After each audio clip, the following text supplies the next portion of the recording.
Welcome to Becoming a Sleep Consultant. I'm your host, Jayne Havens, a certified sleep consultant and founder of both Snooze Fest by Jayne Havens and Center for Pediatric Sleep Management. On this podcast, I'll be discussing the business side of sleep consulting. You'll have an insider's view on launching, growing, and even scaling a sleep consulting business. This is not a podcast about sleep training. This is a podcast about business building and entrepreneurship.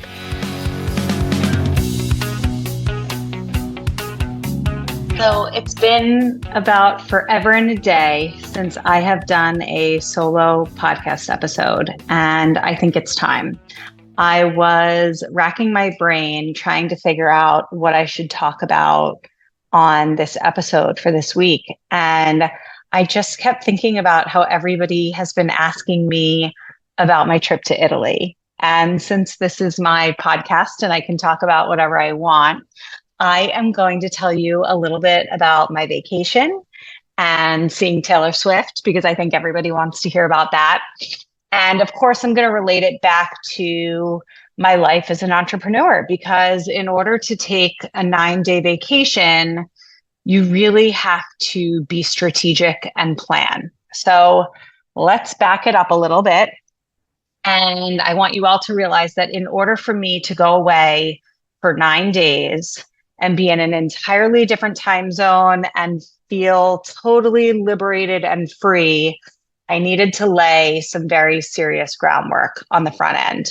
And what that looked like for me is I needed to stop taking clients for my 2-week package that I offer 2 weeks in advance of leaving, right? Because if I'm going to give my clients 2 weeks of support, if I'm going to give them 14 days, I can't start with a new family 9 or 10 days before my trip, because then I can't give them a full 2 weeks.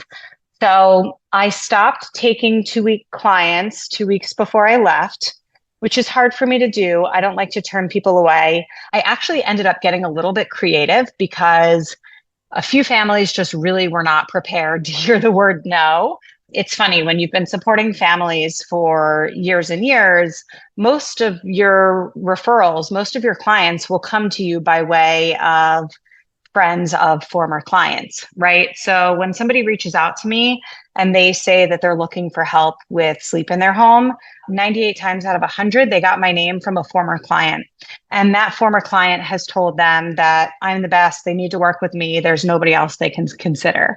Now, of course, that's not true, but that's what they're hearing from their friends. And they are committed to working with me because, you know, their best friend from college or their sister-in-law or their coworker told them, you have to work with Jayne Havens, right? So a few of these families were sort of unwilling to hear the word no, and I had to get creative. So I actually offered a 1-week package for a few of these families, and I had never done that before. It actually worked out great. The other thing that I did was I offered a written sleep plan and a call to review without any support. That also went great. Neither of these options are going to be added to my list of services. I'm not going to be promoting them on my website. It's not something that I'm going to be pushing moving forward, but it was a great way to still have income coming in those 2 weeks leading up to my trip without taking on any full service clients. So I had a small handful of families that hired me just to write them a written sleep plan and to get onto a phone call and review the plan with them, make sure I answered all of their questions and set them up for success, and they were going to then implement on their own. And then I think I took like 3 families that were just like 1 week support, and I explained to them on the front end that typically I practice what I like to call a client-led approach, which means that I will present all of the age-appropriate options for sleep training, and I let them decide how they want to handle it, and I'll support them through the process. But since we were only going to have a week, I needed to be in charge of what the process looked like, because I needed to manage the timeline and make sure that they were going to have success in 7 days. I couldn't take a really sort of gradual and parent present approach with sleep training in these circumstances because we just didn't have enough time. And I wanted to make sure that all of my clients were comfortable with that. they were, and we had success all around. So that's what it looked like sort of leading up to my trip. The actual trip was fantastic.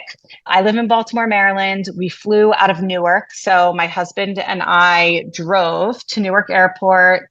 We flew Newark to Milan, direct flight, and landed, I don't know, I think it was early in the morning. So it was like an overnight flight. We slept on the plane, woke up, and had a car service take us to, where did we go first? Forte dei Marmi, which is a beautiful, beautiful beach town in northern Italy. And we spent 4 days there. And basically, we just parked ourselves on the beach. We had beautiful weather. We rode bikes to the beach. We rode bikes to dinner.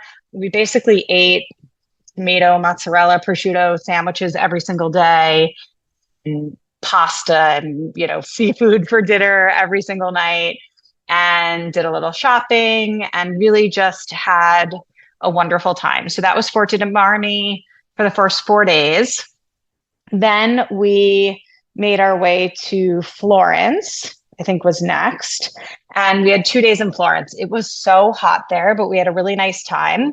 The first day we did a golf cart tour, which was fantastic because it was a 3-hour tour. And honestly, if we had had to walk that entire tour in 90-degree heat, I think I would have melted. But we were in a golf cart and we were driven around and we saw all the beautiful sights, and we stopped for maybe gelato and water and whatever. We had a really nice time.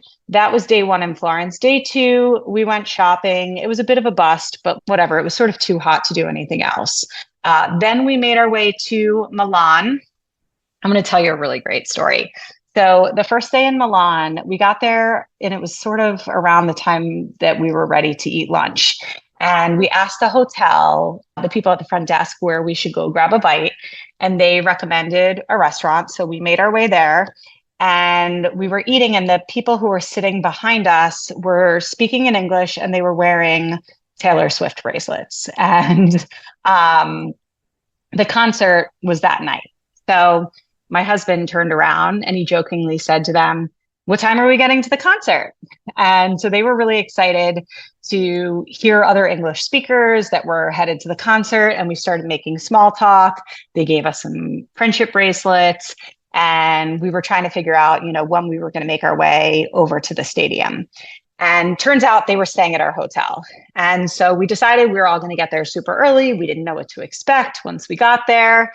And so after lunch, I guess my husband and I went back to the hotel. I guess these three people also made their way back to the hotel, but we didn't do that together. And as I think we changed our clothes. We were ready for the concert. We went downstairs. We were going to go get a cab. And when we got down to the lobby and we walked outside, we saw these three people who we had seen at lunch. And they were getting into a car that they had hired to take them to the concert. And we were waiting for a taxi. And they're like, "Oh, get in the car with us." So we went and got in the car with them. We went to the concert. We stood in line for merch. Jonathan got everybody drinks. We went and found a spot in the shade and, spent the afternoon. Everyone was drinking Aperol spritzes, except for me. I'm not really a drinker. It's just not my thing. I was drinking water all afternoon. It was really, really hot and I knew it was going to be a long day and I just wanted to hydrate. So I was drinking water. Everybody else was drinking these bright orange drinks all afternoon. And one of the people who we were with had an extra ticket. Long story, it's not really relevant, but she had a single extra ticket that she was committed to giving away. She wasn't going to sell it. She just wanted to give it away to somebody for free. She wanted to find the right person. She wanted to find a special person. So this whole afternoon, we're all sort of on a mission to find somebody that we can give this ticket to. And while everybody is sitting around drinking their Aperol spritzes, at the table next to us is a family. It was a mom with her 14-year-old daughter, and then I think it was the 14-year-old's cousin and the cousin's dad. So maybe the mom and the other dad were brother and sister. I'm not sure, but 2 adults, 2 children. And so Jonathan, my husband, turns over to the 14-year-old. She has a whole stack of bracelets on her arm. And we were wearing our bracelets too. For those of you who don't know, it's sort of a thing to trade friendship bracelets at Taylor Swift concerts. I have no idea why this started, but it's really sweet. So Jonathan turns over to this girl, this teenager, and says, "Hey, do you want to trade friendship bracelets?" And she was so excited. They were Italian. She was so excited that he spoke to her in English. She is an incredible English speaker. Her English was perfect. I couldn't believe it. She's from this tiny, tiny little town. She actually flew 2 hours to Milan to the concert. And she was, from a tiny little town. Her mother spoke no English, and she was a perfect English speaker. So she was excited to trade bracelets with Jonathan. And then they all went back to drinking. And I sort of could get the sense that she really was craving connection. She was excited that we were all English speakers. She wanted to connect with us. And I just decided to, give that to her. So I turned around, I started chatting with her. I was asking her how her summer's going. What does she do during the summer when there's no school? I asked her, do you play any sports? I was just literally trying to give her opportunities to practice her English. And her mom was so proud of her that she was literally taking a video of the two of us conversing because she was just so proud that her daughter spoke so beautifully. And so we're talking back and forth. And honestly, I sort of was running out of questions to ask her. And I just thought to ask, so where are your seats tonight? Like, where are you sitting at the concert? And she replied back that she didn't have tickets, that they literally just came. They flew 2 hours to come and sit basically in the parking lot and hear Taylor Swift from outside of the stadium. And when I heard this, I was grinning from ear to ear. And I turned around to my new friend, Elizabeth, who we had met at lunch. And I was like, "Elizabeth, I think we found our person." And so we offered this little 14-year-old, I feel terrible, I don't even know her name. We offered her the ticket. She immediately burst into tears. She was so emotional. And then I started to freak out because what if her mother said no? We only had one ticket. And I didn't know, is this mother going to let her 14-year-old go into a concert completely by herself? I really started to have doubts. I felt like I went from maybe making her night to ruining her night. And I really didn't want that to happen. So her mom said, FaceTime your father, ask your father. If he says it's okay, then you can go. Long story short, ultimately, they did let her go. And she was over the moon, so excited that she was able to get this free ticket, and she was a diehard fan, and she was going to have the time of her life. She was going in completely by herself. Her mom, her uncle, her cousin were just going to sit outside as originally planned. And it was just such a special moment to be able to look. It wasn't even my ticket. It wasn't like I gave her the ticket, but it felt so good to be able to find the person to give that free ticket to. And we just all like hugged and we took pictures. And it was just such an incredible moment of connection with people from all over the world. The 3 people we were with, one of them was from DC, the other 2 were from London. We met this family from Italy. It was just like such an incredible moment of connection that was really, really special. So that was that. The concert. What can I tell you about the concert? The concert was outstanding. I mean, I haven't yet heard anybody say a single negative thing about a Taylor Swift concert. Like, it was entirely over the top. She was on for 3 hours and 15 minutes, multiple wardrobe changes, everything with like the dancing and the costumes and the stage, everything was perfect. I couldn't believe we were in a stadium with 80,000 people. And I really felt like my husband and I were the only 2 people in there that didn't know every single word to every single song. Like, everybody knew every single word to every single song. And I know a lot of Taylor Swift's music, but I don't know every single word to every single song. And I sort of felt a little out of place that I wasn't as diehard of a Swiftie as everybody else in there. So the energy was high. It was great. Everybody was on their feet for literally 3 hours and 15 minutes. And it was fantastic. So that was the concert. We left the concert. We basically kind of had to hitchhike home. Getting home was really, really hard. And then the next day we had a super light day in Milan, and then we came back to America. So that was my vacation. And I guess if I'm reflecting on the experience, what I will say is that this was the first time in over a year that I completely unplugged from my business. I didn't have any clients. I really didn't take any calls. I fielded emails here and there. I actually wrote one sleep plan while I was away. Somebody who had signed on to work with me before I left, but she agreed to wait until I returned to get started for our 2 weeks. But I really, truly was entirely unplugged during this vacation. And it just felt so good. And what I will say is that I created that for myself. And that's what I was reflecting on the other day, is that like, I built this, I created this, I created a situation where I can work really, really, really hard day to day in my business. And then when I want to, on occasion, not regularly, I can shut it all down for 9 days to just be present with my husband and to appreciate a new country that I haven't visited since I was a teenager, and really absorb just like the wonderful things in life that sometimes you're too busy to stop and really appreciate. And in order to have that, it's such a luxury to be able to work hard and earn good money when you want to, and then also just pump the brakes and let it all come to a screeching halt, also because you want to. Like, what a luxury. But I worked for that. That didn't happen overnight. It didn't happen the first year I was in business. It probably didn't happen the second or third year I was in business either. It takes time to build something that can ramp up whenever you want to ramp it up, and it can wind down when you're ready for it to wind down.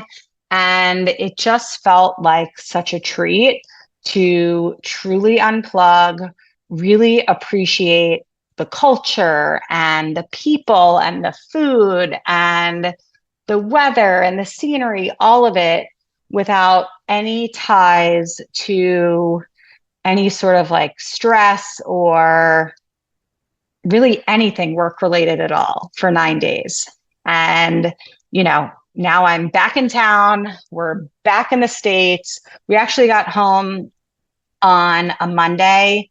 And then on Friday, we left again to go visit my kids at visiting day. So literally I had 4 days to try and get back into the swing of things with work before we were leaving town again. And, visiting was great. I guess that's a conversation for another day, but now I'm back home and really, truly back in the swing of things for work until really like the summer ends. We have one final vacation with the kids when they get home from camp, and then it'll be back into the normal swing of life. But I kept getting asked, literally all of my work friends, all of my, social circle, everybody was sort of asking me, how was Israel? How was the Taylor Swift concert? And I thought, you know what? It's my podcast. I can talk about whatever I want. And I am going to share this with all of you. So that's my rundown. I think that's all I have for today. And who knows what's in store for next week. I have no plans, haven't figured that out yet. But I'll be back on Tuesday again. Have a good one. Thank you so much for listening to this episode of the Becoming a Sleep Consultant podcast. If you enjoyed today's episode, it would mean so much to me if you would rate, review, and subscribe. When you rate, review, and subscribe, this helps the podcast reach a greater audience. I am so grateful for your support. If you would like to learn more about how you can become a certified sleep consultant, head over to my Facebook group, Becoming a Sleep Consultant, or to my website, thecpsm.com. Thanks so much, and I hope you will tune in for the next episode.